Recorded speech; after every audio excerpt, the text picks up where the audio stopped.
In part one, I showed you how to roll your wig and prepare it for styling. I'm going to show you the same thing with your beard now, but I'm going to start the video by showing you how to put your beard safely onto the back of a head block.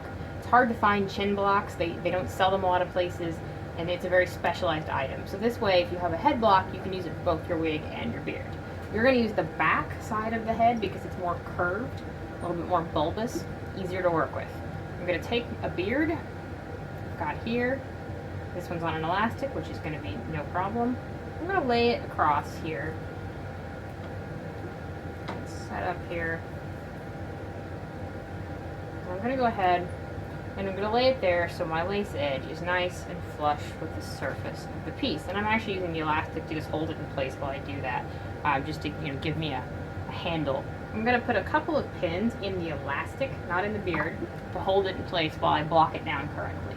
If you watched our first video, you know that you need to block your wig. Your beard is the same thing. You need to block it so this nice lace edge doesn't get ripped or torn from putting pins in it. It's just going to make things easier. Take a piece of twill tape, which you can buy at your local craft or sewing store. Start in the center section. Lay it across the lace, just above the knots. Take a fine-tipped quilter's pin.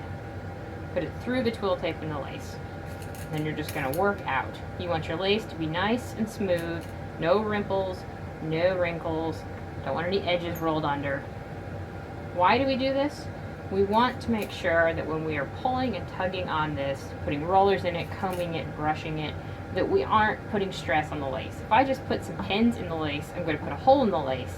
I'm also going to run the risk that if I pull on it too hard and combing, I rip at that pinpoint. Well, once the lace is ripped, it's very difficult to repair it.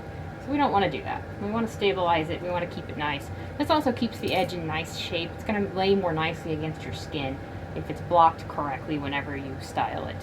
I'm coming up to the sideburn. I'm coming over. And I'm going to just put one more on this back edge again because I just want to stabilize that temple. I don't want it to get weakened. I'm going to come and do the same thing on the other side.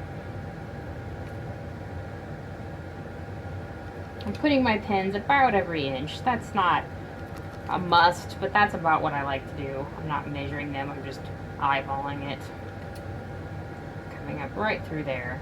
So now you can see when I move, my lace doesn't move when I pull on the hair. So that's really important. You want to do that before you do any kind of combing or styling work on it to avoid damaging the lace.